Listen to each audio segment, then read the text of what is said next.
Salut mon étudiant, comment allez-vous? J'espère que vous allez bien. Bienvenue au Français en Pratique. Sejam bem-vindos ao Francês na Prática. E hoje eu vou explicar para vocês um pouquinho de como é iniciar o aprendizado de um idioma novo.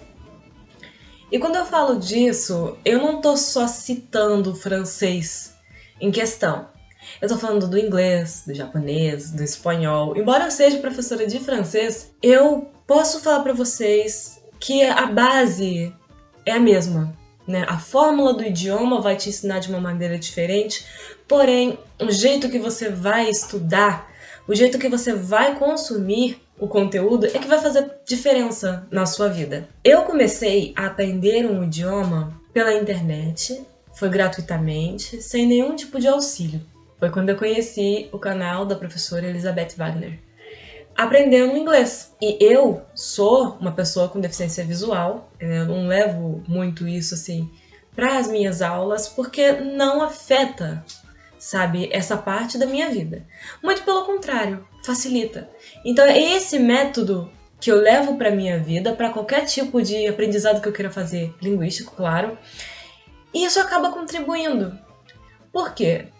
Eu tinha muito na minha cabeça, assim, o meu sonho é aprender francês, o meu sonho é aprender inglês. E como eu vou fazer para estudar se eu não enxergo? Como eu vou fazer para aprender o idioma se eu não consigo, sabe? Eu não consigo ler, eu não vou conseguir escrever. Isso vai me atrapalhar. Foi quando, mesmo assim, eu comecei a estudar o conteúdo dela, que tem disponível no YouTube, inclusive para quem quiser vai estar aí linkado na descrição para vocês assistirem. Então foi onde eu comecei a assistir os vídeos dela, consequentemente comecei a aprender com facilidade. Um belo dia eu chamei ela para conversar e ela me explicou o porquê eu aprendia com tanta facilidade. Porque perto de outras pessoas que tinham aquela fixação por leitura, aquela fixação por escrever, eu não tinha essa ganância. Eu tinha apenas a audição ao meu favor. A audição amplificada de uma pessoa com deficiência visual, junto à sonoridade das palavras, como se fala tal coisa, né? Um som perfeito, um som de um H que é mudo, mas tem som. Então tudo isso entrava com facilidade na minha audição, vinha com nitidez para minha mente, consequentemente a minha boca conseguia reproduzir esse som de uma maneira natural. O que eu quero dizer para vocês é que não é que a leitura não é importante, não é que você deve excluir completamente essa parte da sua vida. Tudo isso contribui no idioma. Ah, mas eu vou aprender um idioma sem ler? Eu vou aprender um idioma sem escrever? De que me serve? Gente, quando vocês aprenderam o idioma de vocês, o idioma nativo de vocês, seja ela qual for a sua nacionalidade, você aprendeu primeiro falando. Você primeiro escutou, repetiu, tentou repetir, né, que a mãe, o pai, os tios, independente de quem for responsável da sua criação, né, copo, cadeira, e você repetia, copo, cadeira, até você aprender. Primeira palavra é papai, mamãe, sim, não, até você conseguir entender o que aquelas palavras significavam, a que elas estavam ligadas. Então vocês aprenderam a falar até os 2, 3 anos, e quando você estava com já 4, 5, 6 anos de idade, foi onde você começou a se alfabetizar. Logo você já estava falando, né? Você aprende um idioma como uma criança.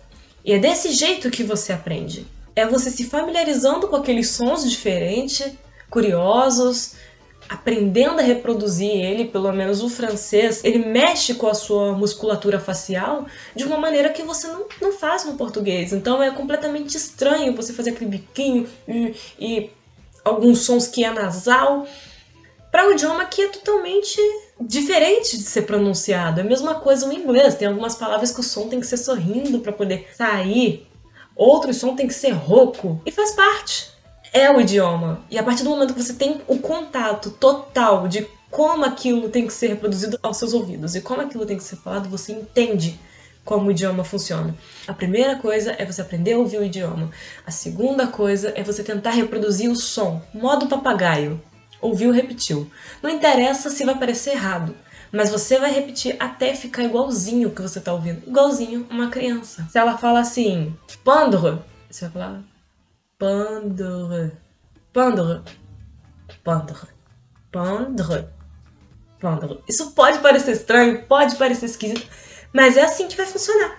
Você vai ouvir e vai repetir, até isso entrar na sua cabeça de maneira que você sabe naturalmente o que você está dizendo. O problema das pessoas que aprendem o idioma lendo e escrevendo é que elas ficam sempre tentando fazer a tradução antes de falar. Primeiro ela pensa em português, daí ela tenta fazer a tradução em francês ou em inglês, independente do idioma, e daí ela tenta falar baseado no que ela traduziu. E não é assim que se aprende o idioma, esse é o jeito errado.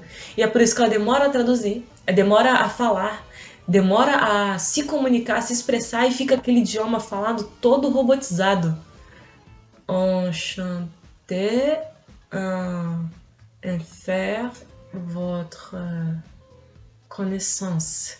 Porque a pessoa não tem certeza do que ela tá falando. Então uma pessoa que sabe o que ela tá falando porque ela ouviu e repetiu, ouviu e repetiu, ouviu e repetiu aquele molde de palavra, ela vai falar enchanté de faire votre connaissance, comment allez-vous? Je suis très contente pour votre connaître. Tem uma grande diferença, entende? Então, escrever e ler é importante? Sim. Só depois que você já sabe o que você está falando. E acaba se tornando uma coisa dedutiva. Você consegue ler uma placa em francês e dizer, eu sei o que está escrito ali. Porque é algo dedutivo. E a partir do momento que você bate o olho e deduz, para você aprender a escrever é um pulo. Então, uma vez que você pega esse atalho para aprender um idioma, é muito mais fácil. Você tem já essa bússola com você. Então, para você aprender um idioma com eficácia, com qualidade, aprender rápido qualquer idioma, siga essas dicas. Primeiro, entenda o idioma. Segunda, aprenda a ouvir o idioma, apreciar, escutar cada palavrinha, cada sílaba. Terceira, falar. Quarta, falar e compreender. Faça entendimento do que você está falando. E depois que você já estiver falando, tenta ler. Consequentemente, a escritura vai vir. Certo? Então, essas são as minhas dicas de como aprender um idioma, seja ele qual for. Esse é o método do francês na prática, falar e compreender, método que funcionou comigo e método que está funcionando com os alunos que estão aplicando nos seus estudos. Ok, pessoal? Então, nós ficamos por aqui, espero que vocês tenham gostado e au revoir!